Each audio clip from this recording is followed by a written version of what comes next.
오늘 우리에게 주시는 하나님 말씀은 요한복음 6장 22절에서 29절까지의 말씀입니다. 요한복음 6장 22절에서 29절까지의 말씀, 신약성경 153면에 있습니다. 봉독하겠습니다. 이튿날 바다 건너편에 서 있던 무리가 배 한 척 외에 다른 배가 거기 없는 것과 또 어제 예수께서 제자들과 함께 그 배에 오르지 아니하시고 제자들만 가는 것을 보았더니, 그러나 디베랴에서 배들이 주께서 축사하신 후 여럿이 떡 먹던 그곳에 가까이 왔더라. 무리가 거기에 예수도 안 계시고 제자들도 없음을 보고 곧 배들을 타고 예수를 찾으러 가버나움으로 가서 바다 건너편에서 만나 랍비여 언제 여기 오셨나이까 하니, 예수께서 대답하여 이르시되 내가 진실로 진실로 너희에게 이르노니 너희가 나를 찾는 것은 표적을 본 까닭이 아니요 떡을 먹고 배부른 까닭이로다. 썩을 양식을 위하여 일하지 말고 영생하도록 있는 양식을 위하여 하라. 이 양식은 인자가 너희에게 주리니 인자는 아버지 하나님께서 인치신 자니라. 그들이 묻되 우리가 어떻게 하여야 하나님의 일을 하오리이까? 예수께서 대답하여 이르시되 하나님께서 보내신 이를 믿는 것이 하나님의 일이니라 하시니. 아멘. 다시 한번 기도합니다.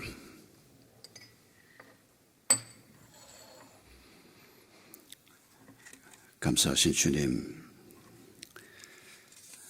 지난 밤도 주께서 저희를 지키시고 저희의 생명을 또 하루 연장하셨습니다.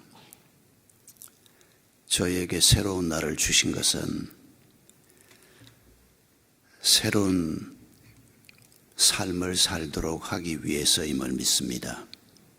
옛사람으로 살지 말고 사람의 일을 하는 자가 되지 않고 하나님의 자녀로서, 하나님의 일꾼으로서 하나님의 일을 하는 자로 살도록 저희를 새로운 날에 세우신 것을 믿습니다. 신년 벽두에 저희들이 하나님의 말씀을 듣고 하나님 앞에 마음을 열고 기도하면서 금년 한 해가 어떤 해가 되기를 소망하고 있는지 하나님께서 저희를 듣고 계십니다. 우리에게 많은 소원이 있고 많은 기도 제목이 있지만은 특별히 오늘 아침 저희들이 사람의 일을 하는 자가 아니고 하나님의 일을 하는 한 해가 되도록 주님 앞에 간구하며 주의 말씀을 듣기를 원합니다. 하나님, 어떻게 하는 것이 하나님의 일을 하는 것입니까? 예수님께 요한복음 6장에서 질문했던 그 사람들의 질문으로 주님께 질문합니다. 저희 각자가 저희가 서 있는 자리에서 어떻게 해야 주의 일을 하는 자가 될 수 있는지 저희를 가르쳐 주시옵소서. 이 시간 온전히 주의 성령께서 함께해 주시기를 바라옵고 예수님의 이름으로 기도하옵나이다. 아멘.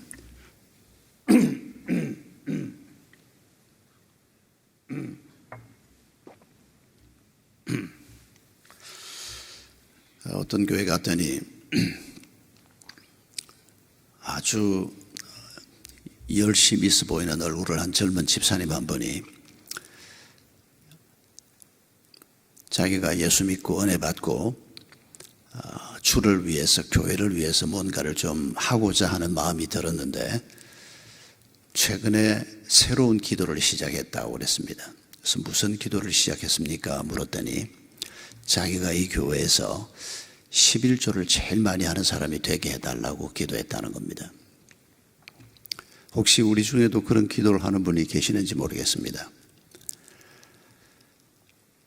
여러분, 이분은 하나님의 일을 하는 사람일까요? 아니면 자신의 일을 하는 사람일까요? 너무 빨리 답하지는 마십시오. 그렇게 간단한 답은 찾기 어렵습니다. 이 정도만 얘기하겠습니다. 이 사람이 예수 믿은 지 한 2, 3년밖에 안 된 초신자면 제가 이쁘게 보겠습니다. 아직도 하나님의 나라 안에 돈보다 훨씬 더 아름답고 좋은 것들이 얼마나 있는지를 잘 모르는, 이제 예수 믿고 이제 겨우 이제 은혜 좀 받고 제 조금씩 발을 떼고 있는 이런 분이라면 뭐 이쁘게 봐야죠. 그런데 이분이 예수 믿고 5년, 10년 교회에서 중요한 직분도 갖고 있고 세월이 좀 있는 분이 그렇게 말한다면 그분은 주의 일을 하는 사람이 아닐 수도 있다고 생각하겠습니다. 아니 5년, 10년 이상 신앙생활을 한 사람이 하나님과의 관계에서 또 하나님 나라 안에서 또 하나님이 공급하는 많은 것을 누리고 사는 내 삶 속에서 가장 귀한 것을 주님께 내드리고 싶고 가장 귀한 것을 교회를 위해서 내드리고 싶다, 그런 생각을 한다는 사람이 그게 돈이다, 이거 너무 부족한 생각이기 때문입니다. 와서 앉아서 처음에 눈에 들어온 게 저거였습니다. 저도 40여 년 목회하면서 매월 저희는 매해 둘째 주에 선교원금 작성했습니다. 우리 교인들이 부자 되라고 제가 기도 많이 했습니다. 부자가 되되 복음을 위해서 돈 쓸 사람들을 하나님이 골라서 부자 되게 해달라고 제가 기도 많이 했습니다. 이제는 그 기도도 다 내려놓았습니다. 그리스도인은 돈이 필요 없다고 생각하는 사람이 아닙니다. 그러나 돈보다 더 중요한 가치가 많이 있다는 것을 아는 사람들이기 때문에 주님께서 내가 가지고 있는 물질을 드리겠습니다, 이보다는 그걸 포함해서 그보다 더 귀한 것, 이런 것들을 주 앞에 드리고자 하고 그보다 더 중요한 가치를 위해서 섬기고자 하는 마음, 이런 것들을 주님께서 원하시는 것을 우리가 이 새해에 먼저 한번 생각할 수 있기를 바랍니다. 오늘 본문을 보면 그 유명한 오병이어의 기적이 기록되어 있는 본문입니다. 예수님께서 물고기 2마리 보리떡 5개를 가지고 남자만 5,000명, 적어도 10,000명이 넘을 것으로 예상되는 많은 무리를 먹이셨습니다. 이 현장에 있었던 사람들 중에서 15절을 보면 저런 엄청난 일을 하는 예수 그리스도가 우리의 왕이 된다면 우리의 문제는 해결될 수 있겠다. 여러분, 그 시절 그들의 문제가 뭡니까? 가장 중요한 문제가 경제적인 문제였습니다. 로마 치하에서 먹고 사는 것이 정말 힘든 때였습니다. 많은 사람들이 동굴에 살고 있었습니다. 그래서 예수님의 어머니 마리아가 수태고지를 가브리엘 천사로부터 받을 때도 동굴에서 그 수태고지를 받는 그림을 그린 사람이 있습니다. 상당한 고정을 한 다음에 그분이 그때 마리아가 고만한 수준에서 고만한 가정에서 살았으면 동굴에서 살았을 것이라고 생각을 해서 그 장면을 동굴로 잡았던 것입니다. 과장이 아닙니다. 많은 사람들이 제대로 집을 짓고 살 수가 없으니까 땅을 파고 들어가서, 거기는 돈 내라는 사람이 없으니까 하루에 3끼를 먹는다, 상상도 할 수 없는 일이었습니다. 엄청난 세금을 걷어가고 많은 문제들이 백성들을 힘들게 하는 그런 상황 속에 살고 있던 사람들이 예수님이 오셨던 그때 사람들입니다. 로마로부터 엄청난 식민 착취를 받고 있던 사람들이었습니다. 종교적인 자부심이 다 짓밟힌 상태였습니다. 그들이 생명보다 더 소중하게 여겼던 예루살렘, 성전, 율법, 이런 가치들이 이방인들에 의해서 사정없이 짓밟히고 있던 그런 때였습니다. 거기다가 대제사장, 이런 교회 지도층에 있는 사람들조차도 로마에 아부하면서 자기 권력을 유지하기에 바쁘고 자기 밥벌이를 돈으로 연결시키는 일에 익숙한 이런 고약한 상황 속에서 백성들은 신음할 수밖에 없었고, 그러다가 예수라는 분이 나타났대. 한 2년 전쯤부터 이런 소문이 퍼지기 시작했습니다. 요한복음 6장은 예수님이 사역하신 지 한 2년쯤 지난 후에 일어난 일입니다. 지난 2년 동안에 예수님의 이름이 팔레스틴 전역에 널리 퍼져 있었습니다. 수많은 사람들이 예수님을 직접 한번 보기를 원했고, 정말 예수님이 하나님께서 우리를 위해서 보내신다고 하신 그 선지자가 틀림없나, 이런 질문을 가지고 고민하고 있었고, 저분이 맞다 아니다 이런 논쟁들이 예루살렘을 포함해서 모든 도시들마다, 사람들이 모인 곳마다 한참 물어있고 있던 바로 그런 때입니다. 그런데 예수님이 물고기 2마리 보리떡 5개를 가지고 그 엄청난 군중을 먹이는 걸 봤으니까 여러분, 이 사람들이 저분을 하나님이 말씀하신 그대로 다윗의 후손으로 우리에게 보내겠다고 하신 그 선지자, 저분을 우리의 왕으로 모시자. 여러분, 이 생각은 우리가 그 현장에 있어서도 동의하지 않았을까 하는 생각을 하지 않을 수가 없습니다. 그런데 그들이 오병이어 사역이 끝난 다음에 예수님이 없어진 것을 발견합니다. 그리고 굉장히 주의 깊게 살피고 있었습니다. 오늘 본문을 보면 배가 하나 떠나는데 그 배에 예수님이 타지 않았다는 것도 어떻게 관찰을 해서 알아내고, 예수님이 어디론가 갔다. 그래서 그 예수님을 찾기 위해서 그날 밤새 여기저기를 돌아다니면서 수고를 했습니다. 그리고 그 다음날 예수님을 만나서 주고받은 대화를 우리가 방금 읽었습니다. 왕이 되어달라고 하는 이 사람들을 향해서 예수님이 뭐라고 말씀하십니까? 그래, 너희들이 나를 왕으로 삼겠다고 하니 우리가 새로운 왕국을 한번 세워보자.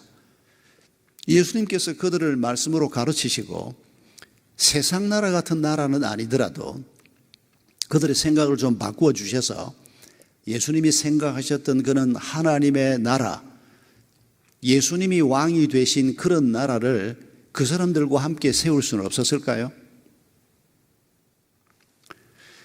주님은 그들을 거절하셨습니다. 왕이 되어달라고 하는 그들에게 너희가 내가 준 떡을 먹고 배부르기 때문에 또 나를 찾아온 것이구나. 그들의 왕 제안을 거절하고 그들을 향해서 오히려 야단을 치는 예수님의 모습을 볼 수 있습니다. 그리고 비슷한 생각을 가지고 있던 제자 그룹을 향해서 요한복음 6장에서 엄청난 말씀을 하십니다. 너희가 내 살과 피를 먹고 마시라. 이런 표현으로 아주 압축되는 놀라운 설교를 하십니다. 제자들조차도 어쩔 바를 몰라하고, 심지어 6장 후반 부분에 보면 제자 중에도 여럿이 예수님을 떠났다라고 하는 기록이 남을 정도입니다. 누가 봐도 예수님의 제자라고 생각되는, 지난 2년 동안 예수님의 사역 현장에 늘 있었던 이런 정도의 무리들까지도 예수님이 이해가 되지 않고 예수님이 동의가 되지 않아서 예수님을 떠나버렸다고 6장에서 기록하고 있습니다. 이런 예수님에게 그들이 던진 질문이 왕이 되는 것 안 된다는 겁니다. 너희들이 생각하는 것 틀렸다는 겁니다. 이렇게 그들을 질책하는 예수님을 향해서 왕 되어달라고 요청했던 그분들이 던진 질문이, 그러면 우리가 어떻게 해야 주의 일을 할 수 있습니까? 우리가 어떻게 해야 하나님의 일을 할 수 있습니까? 라고 하는 질문이었습니다. 여러분, 이 질문은 이분들만의 질문이 아닙니다. 2000년이 지났습니다마는 신약 성경을 통해서 우리가 교회요, 우리의 머리가 그리스도라는 가르침을 받은 오늘 우리도 똑같은 질문을 하지 않을 수가 없습니다. 예수님이 내 머리시고 내가 그분의 몸이라면 몸인 나는 어떻게 살아야 합니까? 손이 지 마음대로 펴고 주먹을 쥐고 이게 손이 하는 겁니까? 머리가 하는 겁니다. 머리가 주먹을 쥐라 그러면 주먹을 쥐는 거고, 머리가 펴라 그러면 손을 펴는 겁니다. 몸인 우리는 당연히 어떻게 하면 내가 머리이신 주님의 명령을 따라 살 수 있겠습니까? 어떻게 하면 내가 머리이신 주님이 명하시는 일, 하나님의 일을 하는 자로 살 수 있겠습니까? 우리도 당연히 이 질문을 해봐야 할 것입니다. 금년 한 해가 우리 모두에게 사람의 일이 아니고 하나님의 일을 하면서 사는 한 해가 되기를 바랍니다. 그런 한 해가 될 때 우리에게 참 평안이 있을 것이고 축복이 있을 것이고, 그리고 그런 한 해의 길을 걸어갈 때 하나님께서 우리의 삶의 터전에서 우리로 하여금 이기게 하시는, 그것도 그냥 이기게 하시는 게 아닙니다. 양인 우리를 이기게 하는, 예수님께서 말씀했지 않습니까? 제자들을 세상으로 보내시면서 내가 너희를 이리떼 속으로 양을 보내는 것 같다, 그런 안타까운 말씀을 하시면서 제자들을 파송하셨는데, 우리가 세상 속에 사는 것은 양으로서 이리떼 속에 사는 것과 똑같은 것입니다. 그런데 어떻게 그 이리때 속에서 살아남을 것입니까? 이길 것입니까? 이리를. 우리는 자주 혼돈을 합니다. 이리때 속에 내가 양으로 산다는 것을 자꾸 잊어버립니다. 양이 이리를 이겨야 하는데 우리는 양으로서 이리를 이기고자 하는 게 아니고 우리는 우리의 기도를 가만히 뜯어보면 이리나 비슷한 종류보다 더 힘센 무엇가 되기를 원합니다.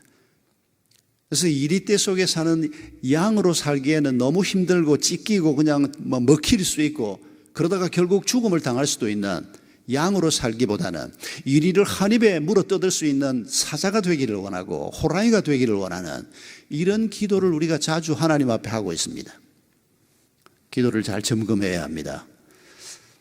여러분, 왜 하필 양입니까? 예수님께서 그 길을 앞서 걸어가셨습니다. 예수님께서 끝까지 양의 모습으로 길을 걸어가셨습니다. 엄청난 힘을 가지고 있고 하나님이신 그분이 인간들의 공격을 그대로 받으시고 그 인간들이 찌르면 찔리고 그 인간들이 죽음의 길로 몰아가면 그 죽음의 길을 묵묵히 걸어가는 그런 양의 모습으로 이 땅의 삶을 사셨습니다. 그러나 그 양을 어떻게 이기셨습니까? 부활의 능력으로 새로운 생명으로 그들이 안겨준 죽음을 이겨내셨습니다. 그리고 예수님에게 고통을 주고 죽음을 준 그 사람들까지 사랑으로 그들을 받아들임으로 그들을 이겨내셨습니다. 그게 우리가 사모해야 될 가치 있는 삶입니다. 그러기 위해서 우리가 우리 개인의 삶이나 우리의 가족들의 삶이나 우리 교회 공동체의 삶이 사람의 일이 아니고 주님의 일이 되어야 한다는 것입니다. 주님의 일이 되면 우리의 삶 속에서 바로 어린 양이 이리를 이기는 그리스도께서 모범을 보여주셨던 그런 일이 금년에 내 삶의 자리에서 일어날 수 있기 때문입니다. 여러분, 예수님께서 어떻게 해야 하나님의 일을 할 수 있습니까? 라고 묻는 사람들에게 뭐라고 답을 하셨습니까? 27절에 하나님께서 보내신 일을 믿는 것이 하나님의 일이다 라고 말했습니다. 이 말의 뜻이 무엇일까요? 여러분, 먼저 우리가 하나님의 일에 대해서 오해하고 있는 것부터 정리를 합시다. 저도 꽤 오랫동안 그랬습니다만은 아마 여러분들 중에서도 아직 미처 정리가 되지 않은 분들 중에서 이런 생각에 빠져 있는 분들이 있을 겁니다. 내가 이 지긋지긋한 이 회사 일 빨리 그만두고 내가 신학교를 가서 주의 일을 해야 될 텐데, 저하고 같이 일하던 장로님 한 분이 걸핏하면 회사가 힘들고 짜증나면 저한테 전화해서 목사님 오늘도 사장한테 이렇게 야단을 맞고 회사가 난리가 났는데 내가 이 짓을 언제까지 하고 살아야 될지 모르겠다고. 제가 먹고 살 만큼만 어머님 봉양할 만큼만 좀 저축이 되면 내가 다 뜯어치고 신학교 가고 싶다고. 신학교는 그렇게 가는 게 아닙니다. 하나님이 부르실 때 가는 건데 그분이 뭘 답답해하는지는 제가 알지만은 근데 그분 은퇴할 때까지 신학교 안 갔습니다. 잘 하신 겁니다. 그렇게 가면 안 되거든요. 여러분, 우리는 얼핏 생각하기를 목사님처럼 설교를 하고 신방을 하고 혹은 꼭 목사가 아니더라도 목원들을 혹은 구역 식구들을 신방을 하고 말씀을 전하고 이런 좀 종교적인 행위를 하면 주의 일을 하는 것처럼 생각이 되고, 집에서 설거지를 하고 회사 가서 일을 하고 아이들을 위해서 잔소리를 하고 이런 일들은 세속적인 일인 것처럼 생각하는 경우가 많습니다. 아닙니다. 아주 잘못된 생각입니다. 그리스도인은 먹고 마시는 것조차도 하나님의 영광을 위해서 해야 하는 사람입니다. 아이를 키우는 것, 부부로 사는 것, 직장을 다니는 것, 모든 것이 다 거룩한 일이 되어야 합니다. 왜냐하면 우리가 거룩한 사람으로 부름을 받았고 우리가 구별된 사람, 하나님의 사람으로 부름을 받았기 때문입니다. 일 자체가 잘못된 일이 없는 것은 아닙니다. 그러나 대부분의 일은 누가 하느냐에 따라서 그 일이 거룩한 일이 되기도 하고 그 일이 사람의 일로 끝나고 많은 일이 되기도 합니다. 어떤 경우에도 하나님의 일이 될 수 없는 게 뭐가 있습니까? 그리스도인 농부, 그리스도인 회사원이라고 하는 말은 가능합니다. 그러나 그리스도인 깡패란 말 가능할까요? 그리스도인 창녀라고 하는 말이 가능할까요? 여러분, 깡패 짓이라든지 사기꾼 짓이라든지 창녀 짓이라든지 이런 일은 어떤 경우에도 주의 일이 될 수 없습니다. 그 일 자체가 악한 일이고 그 일 자체가 사람을 섬길 수 없는 일이기 때문입니다. 그런데 그런 일은 우리가 어떤 경우에도 그리스도인으로서 해서는 안 될 일입니다. 그러나 세상에 여러 가지 일들이 있지 않습니까? 오늘 우리가 하고 있는 거 말입니다. 목사로 부름을 받아서 설교하는 사람도 있지만은 집에서 자녀를 키우는 것부터 시작해서 우리가 하고 있는 이 모든 일들은 내가 그리스도인이라면 주의 일이 되어야 하는 겁니다. 그런데 주의 일이 되지 못하고 있는 경우도 많이 있다는 것입니다. 예수님께서 어떻게 해야 하나님의 일을 하겠습니까? 라고 물으니까 하나님이 보내시니 바로 예수님 자신입니다. 예수님을 믿는 것이 하나님의 일이다 라고 말했습니다. 여러분, 이 말의 뜻이 무엇일까요? 이렇게 한번 생각해 보십시다. 제가 목사로 살아왔고 설교자로 늘 살아왔고 지금도 목회 현직에서는 은퇴를 했지만은 여전히 설교하는 일이 제게는 가장 중요한 일이라 생각하고 살고 있습니다. 그래서 설교하는 것 혹은 설교자로 훈련받은 제 삶에 대해서는 제가 누구보다 제대로 간증을 할 수가 있습니다. 여러분, 설교하는 것은 하나님의 일일까요? 절대 답은 빨리 하지 마십시오. 가만히 생각해 보시고 마음속으로 생각만 하십시오. 예배에서 수화 통역하는 것은 하나님의 일일까요? 반주하는 것은 찬양팀에서 함께 하나님 앞에 찬양을 올려드리는 것은 하나님의 일일까요? 그럴 수도 있고 아닐 수도 있습니다. 여러분, 예수님을 믿는다는 말이 무슨 말입니까? 제가 하나님의 말씀을 전하기 위해서 이 자리에 섰습니다. 이걸 누가 명하셨습니까? 저를 설교자로 부른 사람이 하나님이요, 하나님의 아들 예수 그리스도입니다. 제가 이 단에 서서 해야 될 맡겨진 일은 하나님의 말씀을 전하는 것입니다. 만약에 이 단에 서서 제가 하나님의 말씀과 상관없는 저의 이념이나 제가 가지고 있는 어떤 생각들을 전한다면 그건 주의 일이 아닐 수도 있습니다. 그것도 꼭 주의 일이 아니다라고 말하기는 어렵습니다만 설교단에서 성경 말씀 자체를 가르치는 것 말고 다른 일도 조금은 할 수 있다고 생각하기 때문에, 그런데 만약에 제가 설교를 하면서 내가 오늘 이 설교를 해서 사람들의 넋을 빼놓아서 이 사람들을 내가 원하는 어떤 방향으로 좀 끌고 갔으면, 흔히 이런 일이 있지 않습니까? 여러분, 그거 설교는 하나님의 일이 아닙니다.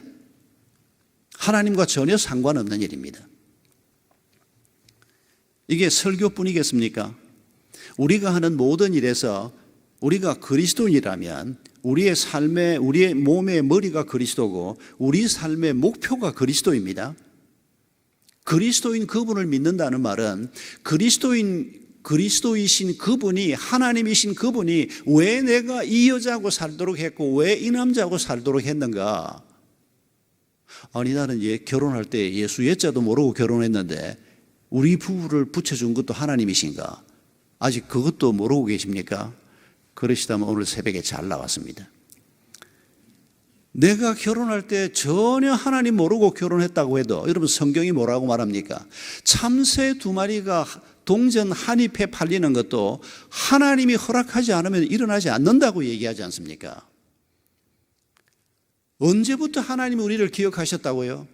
에베소서 1장 4절에 하늘의 태양과 달과 별을 만들기 전에 하나님이 당신과 나를 택하셨고 알고 계셨다고 말하고 있지 않습니까? 여러분, 내가 하나님을 몰랐지 하나님은 우리를 일찍부터 알고 계셨습니다. 오래전부터 알고 계셨습니다. 그런 하나님을 우리가 늦게야 알고 예배의 자리에 나온 것뿐입니다. 내가 그분이 주신 삶의 목적을 가지고 살아야 합니다. 여러분, 비그리스도인들은, 하나님을 알지 못하는 사람들은 하나님이 주신 목적이 없으니까 자기 보기에 좋은 목적을 가지고 사는 겁니다. 앞만 봐도 돈만큼 좋은 게 없으니까 돈을 벌기 위해서 모든 노력을 다 기울이고 돈을 벌기 위해서는 무슨 짓이라도 한다. 그게 그분들이 생각하는 최고의 가치가 돈이기 때문입니다. 대통령이 되겠다고 하는 사람이 정말 나라를 잘 세워가는 것이 목표라고 한다면, 저는 그리스도인이면 내가 대통령 되는 것보다는 나라 자체가 잘 돼가는 것이 목표가 돼야 된다고 생각합니다만은, 그런데 많은 사람들이 내가 대통령이 되면 모를까 다른 사람이 대통령 되는 꼴은 못 봐. 그건 전혀 하나님의 일도 아닐 뿐만 아니라 바른 일도 아니라고 생각합니다. 제가 설교자로 훈련을 받으면서 저는 중학교 1학년 때 목사가 돼야 된다는 도전을 마음속에 품고 기도하기 시작했습니다마는, 그리고 결국 목사가 돼서 지금까지 살아왔습니다마는, 하나님께서 저를 이 설교자로 훈련을 시키면서 설교가 하나님의 일이 되게 하는 중요한 전기를 제게 허락하셨습니다. 제가 1981년에 부산에 있는 고려신학대학원을 마치고 3학년 졸업하던 그 해 연말에 논현동에 있는 서울영동교회로 부임을 했습니다. 그때 손봉호 박사님이 서울영동교회를 세우고 한 5년쯤 지났을 때 제가 그 교회 풀타임 사역자로 처음 부임을 했습니다. 강도사로 왔습니다. 3년 후에 이제 그 교회 담임 목사가 됐는데, 82년이 되니까 손 박사님께서, 그분이 이제 담임 목사 타이틀만 없지 담임 목사로서 교회를 개척하고 주일 설교하고 교회를 이끌어가고, 저는 이제 강도사로서 새벽기도 인도하고 수요일 설교는 제가 하고 교회 살림을 제가 맡아서 하고, 당회장은 바깥에 계셨지만은 손 박사님이 당회가 모이면 사회하고 제가 기록을 하고 그걸 당회장 목사님 허락받아서 진행을 하고, 이런 식으로 교회가 일을 하고 있었는데, 82년이 되니까 저를 보고 박 강사님 금년부터 한 달에 한 번씩 주일 낮 예배 설교를 준비를 하라는 겁니다. 깜짝 놀랐습니다. 제가 나이도 30밖에 안 됐고 훈련도 안 돼 있었지만, 그보다 더 곤란했던 것은 신방을 해보면 그때 교인들이 주일 낮에 한 150명, 200명 요 사이 모이고 있었는데, 신방을 해보면 교인들이 그분들 마음속에 손봉호 박사님이 예수님의 동생쯤 되는 분입니다. 손 박사님이 얼마나 훌륭하고 얼마나 귀하고 지난 주일 말씀이 얼마나 좋았고, 저도 꼭 그런 마음이었거든요. 제가 그분 밑에 와서 훈련 받았으면 했던 게 제가 정말 존경했기 때문이었습니다. 그러니까 그 기쁨이 저도 너무 커서 거기 있는 동안에 너무 즐겁게 신앙생활을 했는데, 그런데 30밖에 안 된, 훈련도 제대로 안 돼 있는 제가 다른 설교도 아니고 주일 낮 예배 설교를 한다, 이건 아니었습니다. 성도들 중에는 다 일주일 동안 피곤하고 지치고 힘들다가 교회 가서 주일날 손 박사님 설교 듣고 나면 새로운 힘이 나고 모든 문제가 풀린다, 이런 얘기를 내가 한두 번 들었습니까? 그런데 내가 그 자리에 서면 아마 여러 사람이, 아니 왜 저 인간이 저기 서 있어, 이럴 게 틀림없는데, 물론 제 혼자 생각입니다. 그런데 손 박사님이, 강도사님이 1월 달에는 몇째 주에 한 달쯤 전에 말씀을 하십니다. 2월 달은 몇째 주, 이런 식으로 피할 수 없이, 어른이 시키니까 어떻게 또 안 하겠습니까? 정말 하고 싶지 않았는데 할 수밖에 없었습니다. 설교를 하고 나면 너무 창피하고, 죽었다는 생각 정도가 아니고, 세상에 주일 낮 예배가 끝나고 밖에 서 있는데 이제 손 박사님하고 저하고 둘이서 인사를 하는데, 단 한 사람도 강도사님 설교 은혜 받았습니다라고 말하는 사람이 없는 겁니다. 단 한 사람도. 제가 신대원 학생일 때 그 앞서 있었던 교회에서는 주일 밤에 설교를 목사님이 시켜서 제가 자주 했는데, 주일 밤에 설교를 마치고 이래 밖에서 인사를 하면 100이면 100 다 전도사님 설교 은혜 받았습니다, 그런 문화에 익숙해 있다가, 이 교회는 이 서울이라 그러나 강남 깍쟁이들이라 그러나 어떻게 강도사가 죽기 살기로 사투를 벌이면서 설교 준비를 해서 설교를 했는데 단 한 사람도 제가 정말 기가 막혔습니다. 집에 들어가지를 못했습니다. 한 두어 주 지난 다음에 우리 손 박사님이 눈치를 아셨는지 그 박강도사님, 그 교인들이 설교 듣고 은혜 받았습니다 인사 안 하는 건 내가 그렇게 훈련을 시켜서 그렇습니다. 자꾸 그런 인사를 하길래 하나님이 주신 말씀인데 하나님께 감사하다 그래서 설교자한테 그렇게 자꾸 인사하는 거 별로 좋은 버릇 아니라고. 그래서 우리 서울영동교회는 그 문화가 없어졌다는 겁니다. 조금 위로가 되긴 했는데 그래도 큰 위로는 안 되더라고요. 1년을 거의 매달 한 번씩 설교를 하는데 수요일은 물론 제가 늘 했지만은 1년을 설교가 너무 힘들고 너무 고통스럽고 설교하고 난 다음에도 기쁨도 없고 손 박사님처럼 할 수가 없는 겁니다. 그런 것도 교인들은 가끔씩 내가 안 듣는 데 있는 줄 알고 그랬겠지만 내 귀에 들리게 박강도사님은 왜 자꾸 고함은 질러. 고함을 지르기는 뭘 질러요. 내가 지금 이렇게 평생 설교하는데 손 박사님보다 목소리가 내가 더 크다 그 말을 그렇게 하는. 지금 같으면 제가 그거 웃어 넘기는데 30살 그때는 막 가슴이 비수로 찔리는 것 같더라고요. 그런 젊은 교역자들, 초심자 교역자들을 자식 대하듯이 잘 대하셔야 합니다. 그렇다고 너무 진짜 자식처럼 생각하지는 말고 1년을 그렇게 지냈습니다. 제가 1년쯤 지나고 나니까 내가 목사로 사는 건 안 되겠다는 생각이 들었습니다. 이렇게 설교하는 게 힘들어가지고 어떻게 살겠습니까? 그런데 연말쯤 어떤 일이 벌어졌는가 하니까 그날은 주일 오후 설교를 손 박사님이 갑자기 맡겨서 주일 낮에도 한번 하고 주일 오후도 하게 됐습니다.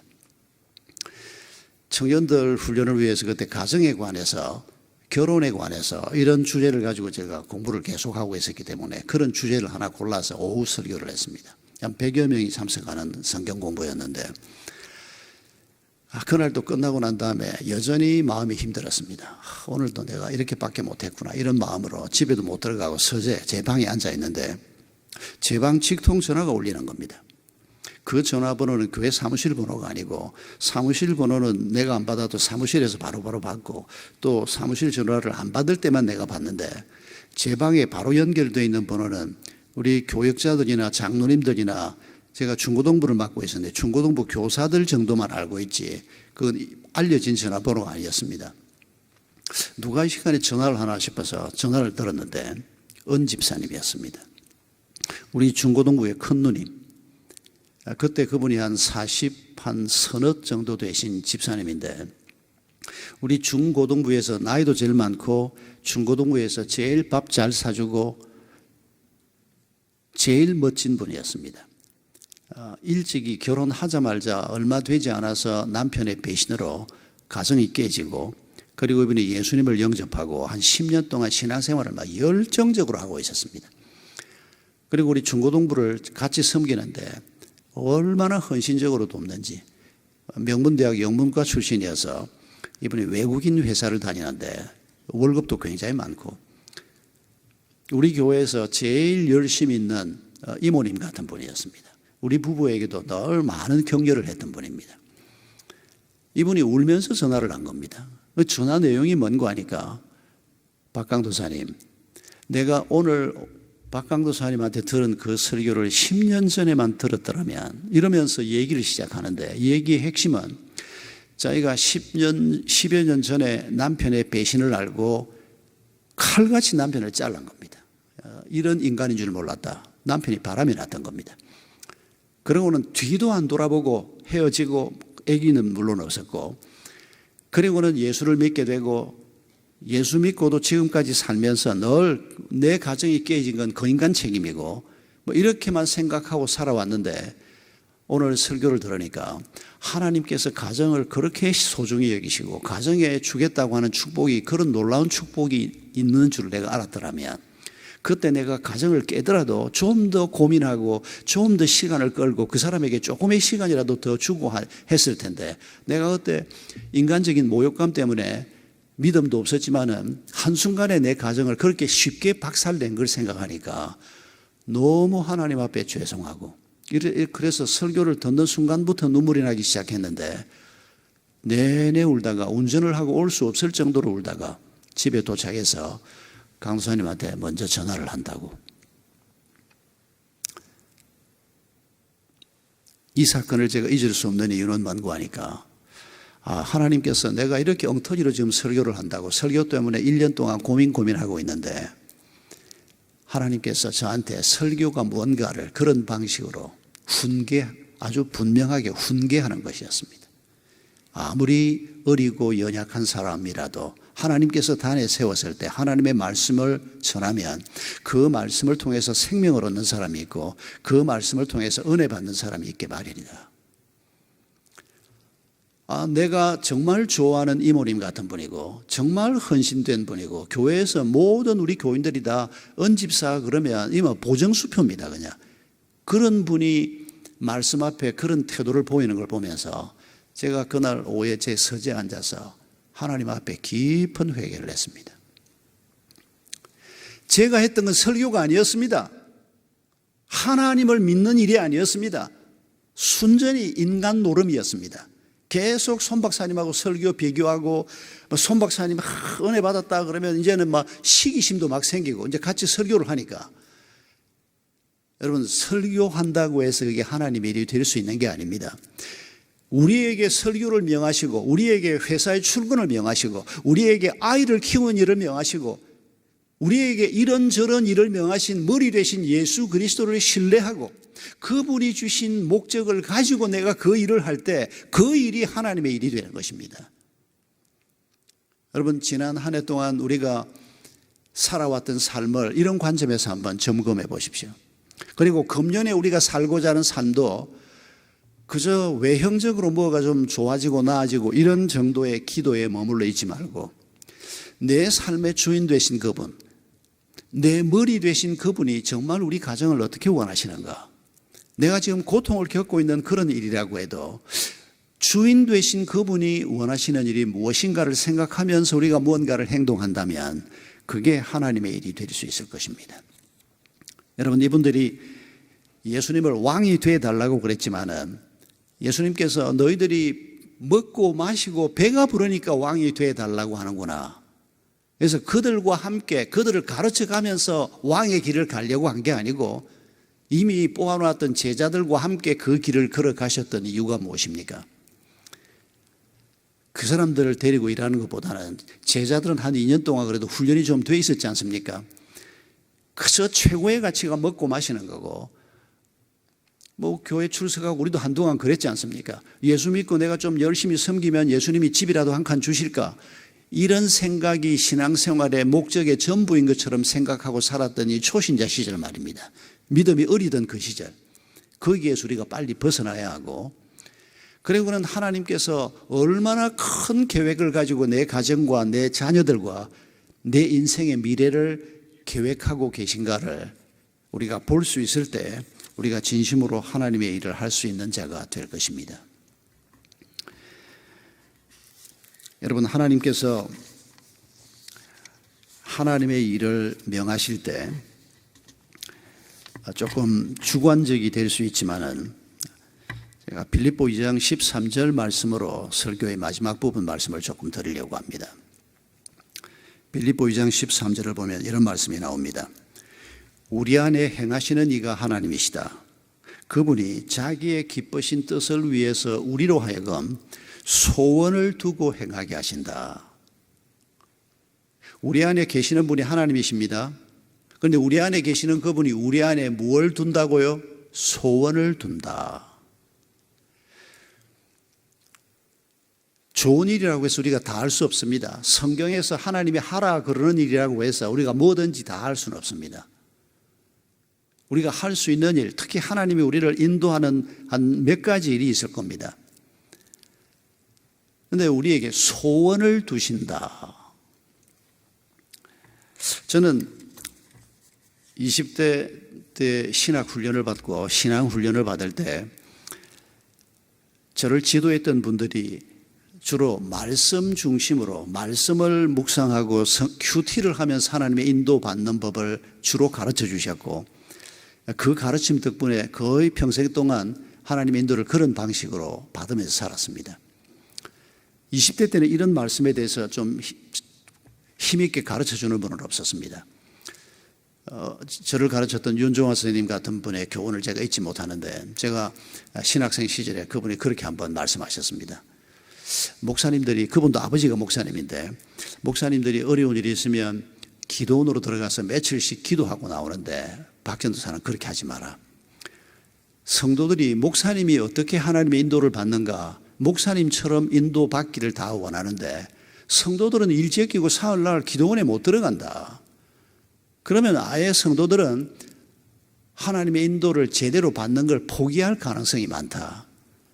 그래서 박전도사는 성도들이 할 수 있는 범위 안에서 같이 큐티하면서 새벽기도 같이 하면서 그런 수준에서 늘 하나님의 인도를 구하는 걸 좀 잘 훈련받았으면 좋겠다. 20대 때 윤종화 선생님이 제게 했던 말씀인데 그게 제 평생의 지침이 됐습니다. 그래서 기도원에 잠자러 들어가면 들어갔지, 교회에 어려운 일이 있어서 내가 기도원에 가서 기도해보고 와서 우리 인원합시다, 장로님들한테 그런 말은 평생 해본 적이 없습니다. 그런데 어느 날 보니까 이 성경 말씀이 내 속에 이런저런 소원이 생기는데, 이런 소원 중에서 하나님이 주시는 소원이 있을 수 있겠다. 내가 이 중에 무엇을 하나님이 주신 소원이라고 깨닫고 그 길을 걸어갈까, 이런 고민을 한 30대 중반, 제가 33세 담임 목사가 되고 이제 담임 목사로 일을 하면서 이런 도전이 조금씩 생기기 시작했습니다. 이를테면 제 아이를 키우면서 교회에서 젊은 중고등학생, 초등학생들을 가르치면서 이 아이들이 어떻게 하나님의 사람으로 자라날까. 대학만 가면 애들이 다 없어집니다. 그냥 시원찮은 대학 갔다고 없어지고 이런저런 이유로 없어지고 10명 중에 1명이 남을까 말까 한 정도입니다. 어떻게 하면 이 아이들을 제대로 좀 남겨놓을 수 있나, 이런 기도와 고민을 하는 중에 이게 홈스쿨링하고 기독교 학교를 해야 되겠다, 이런 생각이 책을 읽다가 들었습니다. 그런데 이걸 진짜 내가 해도 되나 판단이 서지 않았습니다. 10년 정도 걸렸습니다. 계속해서 기도하면서 하나님, 학교를 하려고 하면 돈도 많이 들고 홈스쿨링은 그래도 좀 쉽게 접근을 할 수 있을 것 같은데 고민하고 그러다가 어느 날 제가 당회에다 꺼냈습니다. 이거 혼자 할 일은 아니고 교회가 할 일이니까. 장로님들이 제가 한 몇 년을 고민하고 기도했던 얘기를 꺼냈더니 놀랍게도 연세가 많은 분들인데, 목사님, 우리가 그 일을 해야 되겠습니다. 그 이전에 우리 당회에서 논의했던 어떤 일보다 쉽게 빠른 시간 안에 다들 장로님들이 목사님 진작 좀 얘기를 하시지, 우리 이 일 해야 되겠습니다. 이렇게 만장일치로 합의가 됐습니다. 그리고는 서울영동교회에서 기독교 학교를 해보겠다고 여러 가지 노력들을 했는데 결국 무산이 돼서 거기서는 시작을 하지 못했습니다. 하나님이 우리 마음속에 소원을 주신다. 저는 지난 한 20여 년 동안 이 부분이 굉장히 마음에 많이 와닿았고, 또 하나님께서 이런 방식으로 역사하는 경우가 참 많았습니다. 분당 내려가서 아시다시피 구성남이 참 옛날에 어려웠던 지역 아닙니까? 지금은 많이 달라졌습니다만은 그 구성남에 그 기가 막힌 동네들이 많이 있고, 그 동네 안에 무료 급식소가 필요하다는 걸 어느 날부터 기도하기 시작했습니다. 그런데 그때 샘물교회가 10층 빌딩을 하나 인수를 하고 빚이 한 60억쯤 되고 교회 규모가 좀 있긴 했지만은 그 무료 급식소라는 게 그냥 되는 건 아니지 않습니까? 그런데 이게 교회가 할 수 있는 상황이 못 됐습니다. 교회가 늘 빠듯한 예산이고. 그런데 몇 달 동안 이 무료 급식소 생각을 하면 가슴이 아프고 해야 될 것 같고, 저 어려운 분들을 위해서 아침에 밥 한 끼 나눠주는 걸 어떻게 해서든지 해야 되지 않을까 하는 생각이 계속 들어서 몇 달 만에 제가 우리 당회에다 내놓았습니다. 완강한 반대에 부딪힐 줄 알았습니다. 그런데 참 감사하게도 그동안에 우리가 어떤 일을 놓고 기도할 때 돈이 있다 없다로부터 논의를 하지 않고 이 일이 하나님이 원하시는 일인가 아닌가부터 논의를 하자, 제가 그런 제안을 많이 했습니다. 돈이 있다 없다로 따지니까 돈이 거의 없더라고요. 거의. 돈이 있으니까 해봅시다. 이럴 일은 거의 없더라고요. 그리고 뭐를 해보자 그래야 헌금을 하는 사람도 나오지, 뭘 해볼 테니까 헌금하면 우리가 그 헌금 놓고 구체적으로 생각해보고 이런 건 일 순서가 아니더라고요. 제가 그날 한 몇 달 기도하고 당회에 딱 내놓았는데 한 장로님이 이렇게 얘기했습니다. 목사님, 우리 교회 형편이 안 되는 거 뻔히 알면서 목사님이 지금 이걸 내놓으셨는데 몇 달 동안 목사님 마음에 그렇게 해야 되겠다고 하는 생각이 든 일이라면 우리가 해봅시다. 제가 그 장로님을 잊을 수가 없습니다. 이틀 전에 양로병원에 들어가셨습니다. 89세로.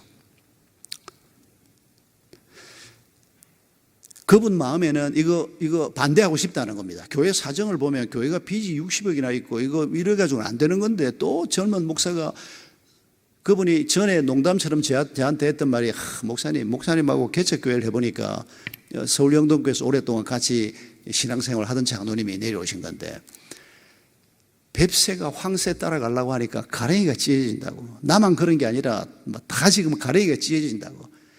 제가 워낙 큰 형님처럼 생각하고 가까이 지냈던 분이어서 그분만 저한테 그런 농담을 편안하게 하시는 분이었습니다. 다른 장로님들은 젊어도 목사가 어려워서 제가 47에 분당에 내려갔거든요. 그분들은 그때 벌써 60대 초중반이셨고. 그런데 그분이 목사님 마음에 하나님이 그렇게 몇 달 동안 그 마음을 주셨다면 나는 별로 찬성은 아닌데 그래도 목사님 믿고 우리가 이 길을 한번 가봐야 되지 않겠냐. 그 신뢰 때문에 목회를 재미있게 할 수 있었습니다. 그래서 우리가 교회 재정은 없으니까 그렇다고 지금 또 빚을 낼 수는 없고 안 되면 빚을 내더라도 일단 광고를 하고 마음에 이 사역에 동참하고 싶은 분들을 모아보자. 교회 돈 한 푼도 안 썼습니다. 건축 헌금할 때는 헌금을 안 하던 한 형제가 무료 밥집을 한다 그러니까 이 친구가 큰 헌금을 내놓는 겁니다.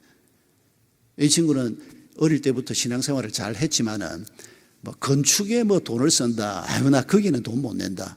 근데 장학금 한다 그러면 돈을 내놓고 무료 급식소 한다 그러면 큰 돈을 내놓는 이런 형제가 그때 나타났습니다. 새 가정은 일주일에 이틀씩 나가서 새벽 5시부터 나가서 밥 하겠습니다. 이런 헌신자도 있었고 소철 사겠다는 사람도 있었고 그렇게 해서 태평동에 한 70평을 세를 얻어서 무료 급식소를 지금 벌써 10몇 년째 잘 하고 있습니다. 여러분, 하나님이 우리에게 뭔가 소원을 주신다고 말하는데 가끔씩은 내가 별로 원하지 않는데도 하나님께서 뭔가를 드러내서 시킬 때가 있습니다. 제가 17년 동안 서울 영동교회에서 사역을 했습니다. 30에 가서 47이 됐습니다. 46쯤 될 때부터 내가 이 교회에서 이제 더는 할 일이 없겠다. 떠나야 되겠는데 하는 마음이 들기 시작했습니다. 그래서 기도하기 시작했습니다. 그때 제 생각은 청빙이 있는 교회에 있으면 다른 데로 옮겨가고 싶다는 뜻이었습니다. 그런데 어느 날 홍정일 목사님이 저를 불렀습니다. 이동훈 목사님하고 같이 저를 불러놓고 그때 우리 이런도 이사장실에서 박 목사 분당 내려와서 교회해라 이러시는 겁니다. 이동훈 목사님이 분당에서 교회를 개척해서 숫자가 많아지고 수지에 건물을 사서 이제 이사를 나가고 거기가 비었는데 교회하기 딱 좋은 자리다. 좀 큰 규모니까 박 목사가 내려와라. 어떻게 내가 개척을 해요? 개척교회 근처도 안 가봤는데 개척 그러면 저는 막 두려움이 앞서서 그래서 제가 한번 기도해 보겠습니다. 그러고는 한동안 홍 목사님 안 만나러 왔습니다. 만나면 또 그 말씀 또 하실 거니까. 그래서 저는 아니다 하고 있었습니다. 이동훈 목사님도 수시로 박 목사 어쩌고 있노 이러고. 그런데 한번 홍 목사님이 오라고 부르시는 겁니다. 그래서 이사장실에 와서 이제 그날은 둘이 만났는데 그날 또 저를 보고 나이가 지금 몇 살인데 언제까지 거기 있을 거냐 이러면서 말씀을 하시는데 제가 귀를 닫았습니다. 그냥 어른이 말씀을 하시니까 그래서 가만히 한 귀로 듣고 한 귀로 흘리고 있으면서 말씀 다 끝난 다음에 기도해 보겠습니다. 그러고 일었었습니다. 안 한다는 소리입니다. 홍 목사님도 알고 계셨습니다. 그리고 제가 차를 빼서 논현동까지 한 20분이면 가지 않습니까? 딱 미랄 학교를 나섰는데 운전을 하고 올라가는데 갑자기 제 앞에서 글자가 떨어지는 겁니다. 제 눈앞에서. 타자 연습할 때 위에서 글자가 떨어지면 그 글자 맞춰서 치면 밑에 와서 딱딱딱 떨어지는 게 쌓이는, 제가 그 타자병으로 타자 연습할 때 모습이었는데, 그 글자가 뭐라고 떨어지는 거 하니까 너 처음부터 해보겠다며 라는 글자였습니다. 그게 뭔가 하니까 지난 한 3년 동안, 그때는 우리 서울 영동교회 당회가 그 강남 복판에 있는 땅을 팔고 외곽으로 나와서 학교를 하는 것을 놓고 계속 기도하고 있었습니다. 그런데 그게 길이 이제 막힌 거지요. 근데 제가 계속 한 3년 가까운 시간 동안 늘 하나님 앞에 표현했던 게, 하나님 이 이전을 허락해 주시면 내가 처음부터 다시 한번 시작해 보겠습니다. 처음 목사가 돼서 나섰을 때부터 한 영혼을 귀히 여기고 한 아이를 귀히 여기고 처음부터 해보겠습니다. 처음부터 해보겠습니다. 그런데 그 글자가 딱 떨어지는 겁니다. 처음부터 해보겠다며 개척하러 가라는 소리였습니다. 그래서 입으로 제가 답을 했습니다. 하나님, 개척하겠다는 말은 아니지 않습니까? 다시 글자가 떨어지는 겁니다. 개척 말고 뭐가 있냐? 기가 막힌 상황이었습니다. 제 평생에 인도함을 받을 때 항상 제가 큐티하고 말씀의 인도함을 받고 아내하고 같이 기도하고, 그리고 이게 이제 교회 일이면 장로님들하고 같이 상의해서 어느 정도 합의가 이루어지면 같이 움직이는 이런 방식으로 평생 사역을 했는데, 그날은 완전히 달랐습니다. 사람들은 저를 보고 서울 영동교회가 그렇게 안정되게 잘 자라고 조그마한 교회가 중형교회로 자라고 17년을 그 교회에 있었는데 거기서 그냥 막 평생 목회하면 뭐 편안하고 좋았을 텐데 어떻게 그렇게 용기를 저돌적으로 뭐 개혁적으로 어쩌면 그럴 수 무슨 저돌적은 무슨 저돌적이요, 무슨 뭐 용기는 무슨 용기요. 하나님이 등을 떼미니까 할 수 없이 갔죠. 하나님 말씀대로 내가 순종하지 않으면 내 인생은, 내 목회는 없어질 것 같다라고 하는 두려움이 생겼습니다. 하나님이 그렇게 분명하게 말씀을 하시는데 어떻게 제가 아니요 그러겠습니까? 여러분, 우리가 살아가면서 모든 일이 다 내 뜻대로 되는 게 아니더라. 그래서 감사합니다. 우리의 뜻대로 됐으면 제대로 된 거 하나도 없을 수 있습니다. 금년도 여러분들 뜻대로 되지 않기를 바랍니다. 그러나 우리 안에 계시는 우리 주님의 뜻대로 되기를 바랍니다. 우리 안에 계시는, 우리의 주인 되시는 우리 주께서 우리에게 명하시는 일을 우리가 기쁨으로 붙들고 그 일을 위해서 헌신할 때 거기에 기쁨이 있고 평안이 있고 열매도 있을 것을 믿습니다. 이런 축복과 함께 새해를 잘 시작하시기를 바랍니다. 우리 함께 기도하십시다. 이 시간에 먼저 세 가지 기도 제목을 드리고 싶습니다. 먼저 감사의 기도부터 올려드립시다. 하나님께서 부족한 우리로 하여금 사람의 일을 하는 자로 살다 끝나지 않게 하시고 하나님의 일을 하는 자로 살다 가도록 불러주셨습니다. 온 마음을 다해서 감사하십시다. 그리고 회개하십시다. 사람의 일인지 하나님의 일인지 분간할 줄 모르고 내 생각대로 살았던 것을 회개하십시다. 그리고 간구하십시다. 오직 주의 일을 하는 자가 되게 하소서. 하나님이 오늘 나를 세워두신 그곳에서 주인 되신 하나님의 명하시는 바가 무엇인지 하나님이 내 삶의 목적이 되게 하시고 하나님이 주신 전략이 내 삶의 전략이 되게 해 주옵소서. 그래서 금년 한 해 동안에 하나님의 일을 하며 하나님이 위로부터 주시는 평안을 온 가족들이 함께 누리며 우리 남서울 은혜 공동체의 모든 성도들이 그 은혜를 함께 누리는 한 해가 되게 하소서. 우리 먼저 이 세 가지 기도로 하나님 앞에 나아가겠습니다. 함께 기도합니다. 아버지 하나님,